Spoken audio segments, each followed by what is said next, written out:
Bueno, primero hay que precisar que se ha hablado de un acuerdo de la Junta de Coordinación Política y estoy en mi derecho a hablar en contra.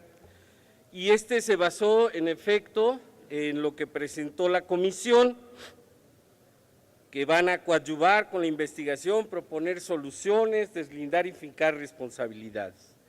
Del contenido de dicho informe se encuentra una grave omisión que afecta a la certeza y objetividad del mismo. Las responsabilidades de los gobiernos federal, estatal y municipal en la supervisión y vigilancia de las condiciones de operación de la minera antes del derrame del contaminante.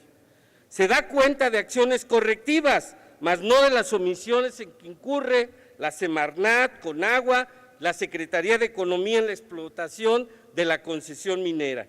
En el informe se señala que el derrame de contaminante fue de 40,000 metros cúbicos de sulfato de cobre, entre otros. Esto es el equivalente a 4,000 pipas. Residuos que obviamente por disposición legal están sujetos a supervisión por autoridades federales, estatales y municipales. Y hay que decir que esto no se tira, no se vacía en un día en el río. No debemos permitir que un informe parcial y sesgado genere impunidad en la responsabilidad de funcionarios públicos con atribuciones de supervisión y vigilancia.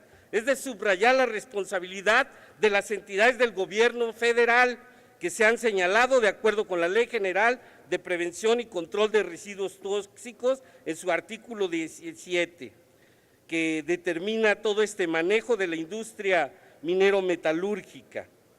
Y como en el mismo informe se señala, en la norma oficial 159/2011, que se publicó en febrero del 2014, establece identificación y peligrosidad del residuo, medidas técnicas y preventivas en su almacenamiento, así como la supervisión de las autoridades antes de su autorización y durante su operación de las entidades que ya mencioné. La omisión en la supervisión para la autorización de la operación de la mina y de riesgos en materia de protección civil y de medio ambiente resulta más grave si se considera que la comisión informa que el derrame de contaminantes ya se había presentado con anterioridad y que se tenía información desde el año del 2007 de las fallas en mantenimiento, reparación de equipos y mantenimiento de instalaciones. Por ello, no es suficiente la sola publicación del informe, es necesario en cumplimiento del artículo 6 de la Constitución, el que nos da el derecho a la información, publicar o abrir un acceso electrónico a los anexos de dicho informe y a la información que proporcionaron extrabajadores de la mina a los integrantes de esta comisión.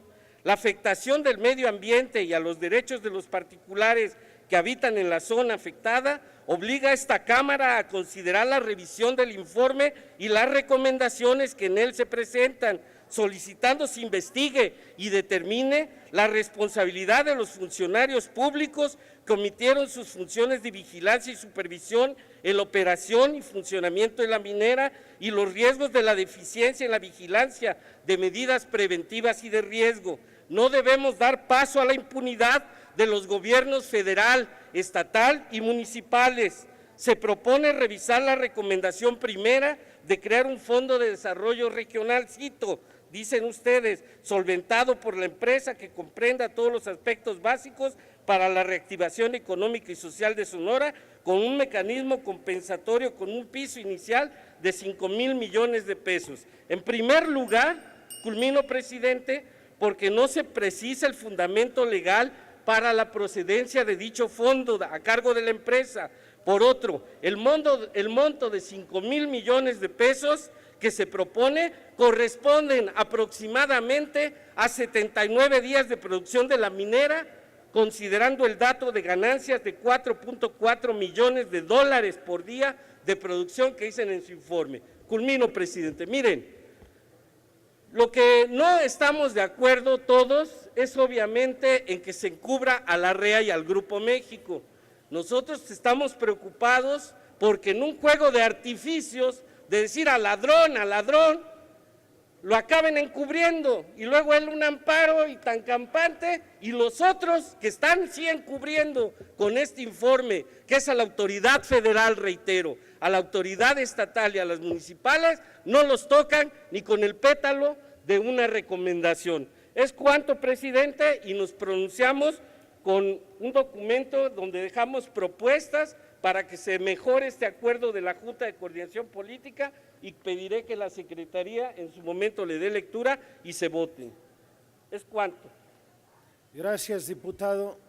Queda registrada su participación en el diario de los debates y se recepciona el documento, recordando de que se ha dado cuenta puntual en su extensión del acuerdo de la Junta de Coordinación Política inicialmente. Solamente se recibe, señora secretaria,